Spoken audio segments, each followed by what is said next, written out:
to Bank Breakers. As you know, it's Wednesday, which means this is our Wednesday show where I comment on the NFL week that was. So without any further ado, let's get into it.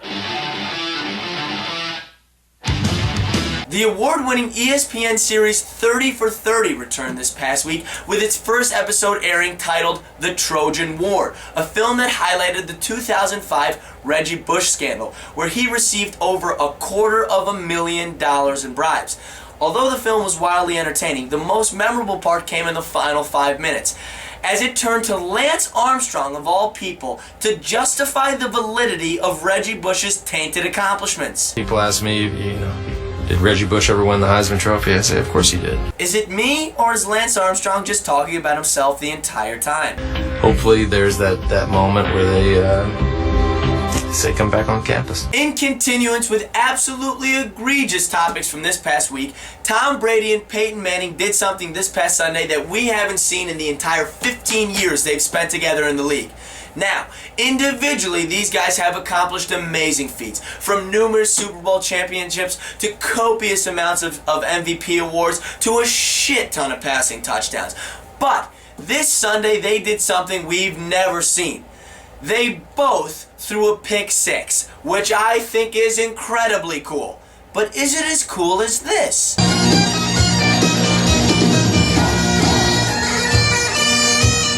While we're on the topic of Mannings, I'd like to discuss the Giants. Defensive end Jason Pierre-Paul reports today for his second team evaluation. The team doctors will assess how well his three-fingered right hand is progressing. In addition, they'll also evaluate potential devices or a specific apparatus that might be able to aid his return. A few suggestions so far have been a hook, an antique fireplace stoker, or a lightsaber. The Giants remain optimistic that Pierre-Paul might be able to rejoin them in the second half of the season, yet we all know the only way Pierre-Paul will utilize his two working hands again this year is if I'm in my happy place. Shut up, Happy. Don't feel bad about me. I got my hand back, see? We've only just begun. Ah, Chubbs. Rest in peace, my brother. On Monday, former Baltimore Ravens great Ray Lewis released his memoir, I Feel Like Going On, Life, Game, and Glory, a book that will certainly feature a lot of pictures. Of the 255-page autobiography, the most riveting section comes in Chapter 9, titled Atlanta, a passage that climaxes with Lewis's double-stabbing homicide accusation in January of 2000, in which he was later controversially found, not guilty. But what makes this section so intriguing is Lewis's continued outlandish defense of his innocence, stating, "Remember, I was dressed out, had my jewelry on, my fine mink coat. I wasn't about to start mixing it up looking like that. That's the general rule of thumb when you're doing the town and looking good. The nicer you're dressed, the less inclined you are to get in a fight." Which, of course, is the same defense Jack the Ripper used throughout all of his murder investigations. Don't focus on the 12-inch bloody blade I'm carrying. It's the top hat and velvet cloak that should have your eye. Something Lewis feels very strongly you should be cognizant of after reading his book. I gave because I had it to give. I knew that money would never bring me back what the families wanted most, but they asked me for it, so I gave. It was not an admission of guilt. It was an expression of love and sympathy. Isn't that why everyone settles out of court? I mean, look at Michael Jackson. All of it was an expression of love and sympathy. Nevertheless, despite this potential for controversy, I Feel Like Going On, Life, Game, and Glory is well on its way to being a national bestseller. And Lewis's strong words are accented by a perfectly scribed foreword from a former NFL Hall of Fame running back. After focusing on Ray Lewis's admirable behavior, we had to shine a light on the biggest blunder of the weekend, which we all know was the Indianapolis Colts trick play against the Patriots this Sunday night. But after a little bit more research done by us here at Bank Breakers, we think we might have stumbled on something huge, a controversy that would set the league ablaze. Let me walk you through it. As you can see here, the Colts call their audible. and they send 9 men to the right side of the field, while leaving just 2 over the ball. But let's pause. Simultaneously, the Patriots, while all this madness is happening, only send 3 men immediately to the left. If we continue playing, we see that eventually the Patriots have 3 men lined up with the Colts 9, while having 2 kind of drifting in the middle, yet leaving 4 men in the tackle box over the Colts 2. Which makes us ponder, leading us here at Bank Breakers to potentially believe that the New England Patriots had cameras in the Colts practice facility, spying on them, watching them rehearse this exact fake punt play, knowing that exactly with 1 minute and 14 seconds left in the third quarter, Chuck Pagano would have no other option than to call this fake punt play. Could this be another controversy for Bill Belichick? Could this be another taint on Tom Brady's legacy? Might this just be, dare I say, it's Puntgate? No. I'm just joshing you. Just messing around with you. Just one of the dumbest plays I've ever seen in my life. In fact, the only person I know of that was in more trouble than Chuck Pagano this Sunday was Bobby Bernstein down on 7th Street.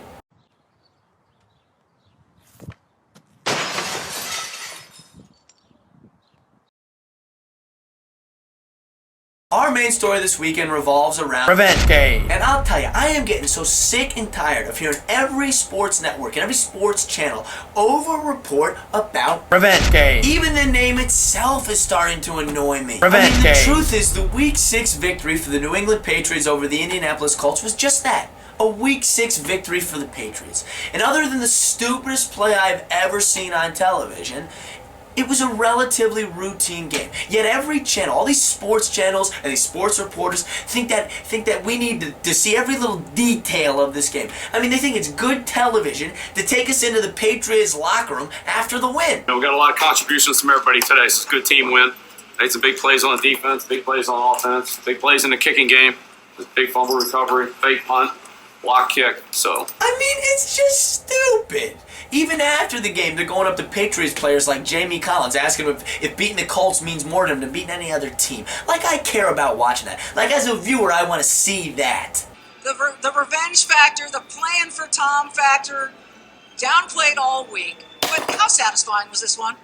It was a win. It was another win in our win column, and we're on to the Jets. I just personally think it's a cop-out for any sports network, any sports channel that prides himself on being creative and prides himself on being different to do things like show their viewers the Bill Belichick post-game press conference from the Colts game on Sunday night. Everybody plays a role in the offense, and so it doesn't really, not really that important who gets it or how it comes, just as long as we get it.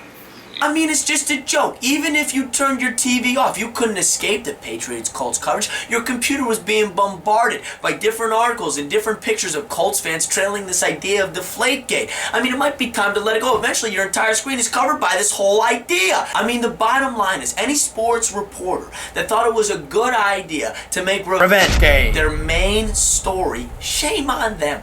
Shame on them for their laziness. Shame on them for their lack of creativity. Shame on them for copping out and following the mainstream.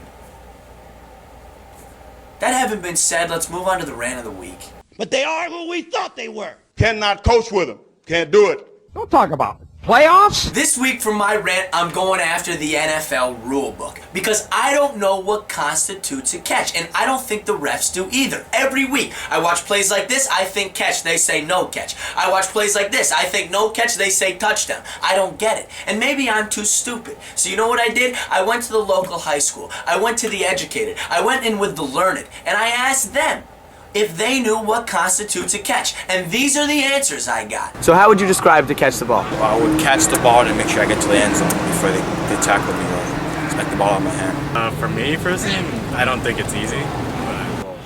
And they have a secure grip. If the ball lands in someone's hands, they have a secure grip on the ball. And what happens if you catch it and they get the ball out of your hand? And no, it's a bad catch. You hold it for a few seconds, it's a catch. It's a catch. Okay. I caught it, but then I lost it. It was You caught it and then lost it. Like it disappeared or like? Well, I dropped it. What if you catch the ball you run like 40 yards, right? You're about to score, you get hit out of bounds, but you drop the ball as you get hit. Is that still a catch? No, it's not a catch. It's like right when I get it. Yeah, it'd still be a catch. You just dropped it. But if the refs call it, I caught it. Then It's just up to the refs. Yep. Yes. Now, how do you know you caught that football? It's landed securely into my hand. Because it landed on my hand and I held it for a few seconds. Landed in my hands. Yep. I guess that I've got a grip on it. You Like got once it. it lands in my hand, and that I don't drop it. Do you need to catch it with one hand or two hands? Which doesn't matter as long as you catch the ball. No clue. No clue. What if you caught it in the end zone, and then as you were celebrating, you spiked the ball? Would that be a touchdown or no? I mean, if I got it into the end zone, Yeah. I guess it's a touchdown. If you're in like on the touchdown zone, then you're all right. It's kind of a little controversy there. I'm not sure. Have you ever caught a cold? You ever been sick? Yeah. So in conclusion, I still have no idea what a catch is. Show me the money. Okay, now onto the gambler section of the show, the earnings report. On your screen, you can see our elite plays. We hit on 62.5% of our elite plays. You can see on the quarterbacks on your screen, we hit on 66.6% of the quarterbacks. Running backs, we only hit on 20%. It was god awful. Wide receivers, we hit on 83%, and tight ends, we hit on 100%. But what does that mean for our earnings? Well, here's our graph. Originally, we started week 6 with $68 to invest, but we had a blind investment of $200, allowing us to gamble a little bit more. So of that $268, we invested $100, and of that $100, we made $273, increasing our portfolio to $441, which we will invest in week 7. But we're not the only ones that made money. Ernesto Lopez made some as well with this lineup. As you can see, he used Chris Ivory, Anquan Bolden, DeAndre Hopkins, and Greg Olsen of the players we suggested. So what does he want? Well, we're not going to hand him crap. We're going to give him something nice. So Ernesto, if you're watching, if you would, direct message us your measurements. I need neck, I need inseam, I need arm length, I need chest width, I need all of it, because we're going to take you down to Brooks Brothers. I know a tailor down there, his name's Raul, he's real delicate with his fingers, and we're going to chalk you up something pretty. A nice button-down shirt, any fabric you want. Silk, a little cotton, wool, if you get chilly. I don't know where you're from, Ernesto, but it sounds somewhere warm, so we'll stick with silk. That's what we're going to give you. Now, if that's too much for you, if you don't like going out, if you're more a t-shirt guy, we'll send you an original Bank Breakers t-shirt. They're getting shipped in now. They got the logo, they got the saying, they got the wins. It's all for you, Ernesto, so tweet at us. And if you end up winning this next weekend, tweet at us and we'll get you something special. But you know what? That's it. I've been talking too long. That's the show. I'm finito. I love it. That's it.